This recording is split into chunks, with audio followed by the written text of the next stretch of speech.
Something didn't feel right. And even before the cameras caught it, people close to the situation could sense it building. The offense wasn't completely falling apart, but it wasn't clicking either.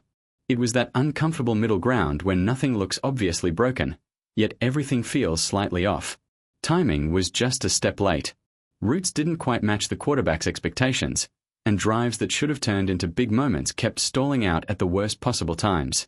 At the center of it all was a young quarterback trying to take control of a system that didn't seem fully in sync. Shedeur Sanders. At first, most people brushed it off. New system, new adjustments, growing pains, those are normal. But the deeper you looked, the harder it became to explain things that kept happening over and over again. This wasn't just one bad drive or one missed connection. It was a pattern. The first real signs didn't come from headlines or reports. They came from the field itself. Subtle at first, almost easy to miss if you weren't paying close attention. A route that broke just a second too late. A receiver slowing down when the quarterback expected acceleration. A throw placed perfectly, only for no one to be there. These weren't dramatic mistakes that stop a game cold. They were small fractures stacking up play after play, quietly disrupting the rhythm that a quarterback like Shedeur Sanders depends on. For a quarterback trying to establish control, timing isn't optional. It's the entire system. Every route is built on trust. Every throw assumes the receiver will be exactly where they're supposed to be at the exact moment they're supposed to be there. But what started happening felt off. Not chaotic, not completely broken, just consistently out of sync in ways that didn't make sense for a professional offense. You could see it instantly in the reactions. Hands thrown slightly in frustration, quick glances, body language that said something wasn't lining up. None of it was loud on its own, but together it painted a picture that was hard to ignore. And then one name started coming up more and more. Jeudy. Fans began rewinding clips, slowing down plays, pointing out moments that didn't add up. A route cut short here, a hesitation there, a play that looked completely out of sync with what the quarterback expected. There were snaps where Jeudy appeared just a step behind where he needed to be. Routes that looked slightly off from the expected timing. And in a few situations, it even seemed like he wasn't fully committing to the play design. Now, nothing was ever confirmed. No official statements, no clear evidence, nothing you could point to and say this proves it. But that didn't stop the speculation, because from the outside looking in, it started to feel like something deeper was going on. Some believed he was just stuck in a system that didn't fit him. Others weren't so sure. There were whispers that maybe the disconnect wasn't accidental, that maybe not everyone was fully bought into what was being built. And that's where things start to get serious. Because when a quarterback is trying to establish himself as the leader, every single piece around him matters. Timing, trust, chemistry, it all has to be locked in. And if even one part of that system starts drifting, the entire offense feels it. What made this situation even more intense was how quiet it all felt. There was no big public blow-up, no dramatic moment that clearly exposed everything. Instead, it was subtle, almost too subtle, the kind of situation where you can feel something is wrong, but no one is saying it out loud. Body language became part of the discussion. Quick reactions after missed plays, lack of visible communication between quarterback and receiver, moments where it didn't look like there was urgency to fix what just went wrong.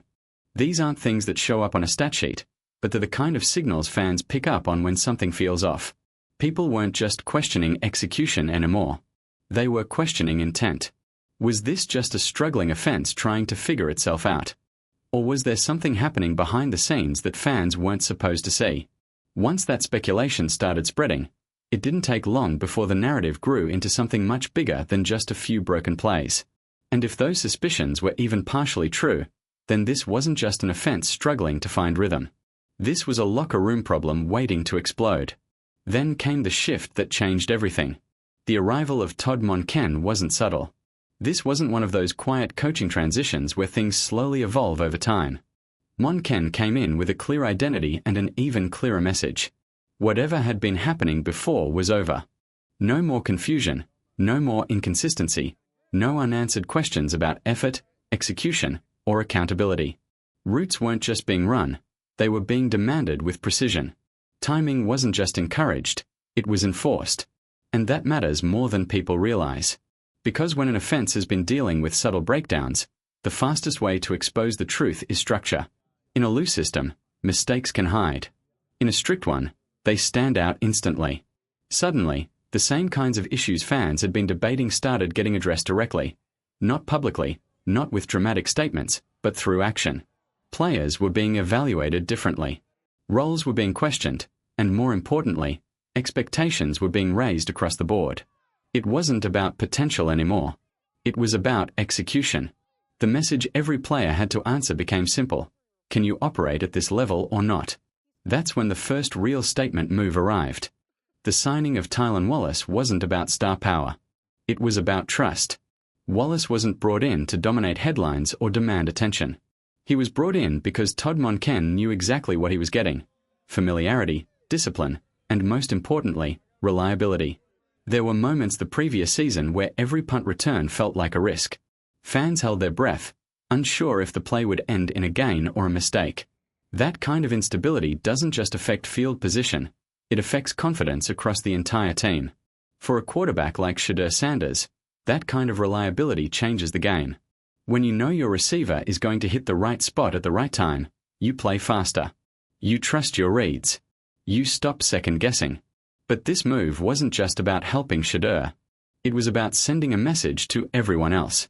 Wallace represents the standard Monken expects. And by bringing him in, that standard became visible to the entire locker room. Every route gets measured. Every rep gets noticed. And suddenly, it's not enough to rely on what you've done before. Because if this is the type of player being brought in now, what happens when bigger decisions start getting made? The answer came fast. This wasn't just about plugging a gap or adding depth. It started to look like a full rebuild of the wide receiver room. Names like Marvin Harrison Jr. and Brian Thomas Jr. began circulating in conversations. To be clear, nothing was guaranteed. These were discussions, possibilities, scenarios being explored. But even the fact that those names were in the mix told you everything about the mindset. This wasn't about average. This was about elite-level support. Because after everything that had happened, the front office and coaching staff weren't just evaluating talent anymore. They were evaluating reliability, focus, and commitment to the system. Every new name added to the conversation increased the pressure on the current roster. Spots aren't safe. Rôle à renter permanent. And reputations don't protect you. Which brings everything to the number 6 overall pick. Sitting at that spot, the Browns aren't just making another draft selection. They're making a declaration. Trading down could bring more assets, more flexibility. But depth doesn't help if the top of your roster isn't strong enough. Shedeur isn't in a position where he can wait for teammates to develop over time. He needs players who can step in on day one and perform at a high level. Some argue that elite defensive talent at that spot could be too valuable to pass up. But even that conversation comes back to the same question. Does this move help Shedeur right now? If the answer is no, it becomes harder to justify, because everything about this approach points to urgency. No more slow builds. No more waiting for potential to turn into production. At this point, there's no more guessing. The direction is clear. This is Shedeur Sanders' team, not in theory, not eventually, but right now. Everything that's happened, from the subtle breakdowns early on, to the coaching shift, to the roster moves, to the pressure surrounding the draft, it all points to one undeniable reality. The organization has made its decision. The offense is being shaped around Shedeur, and every single piece is being evaluated based on one question. Does this help him succeed? If the answer is yes, you stay. If it's no, you're replaceable. And anyone who can't keep up won't be part of what comes next.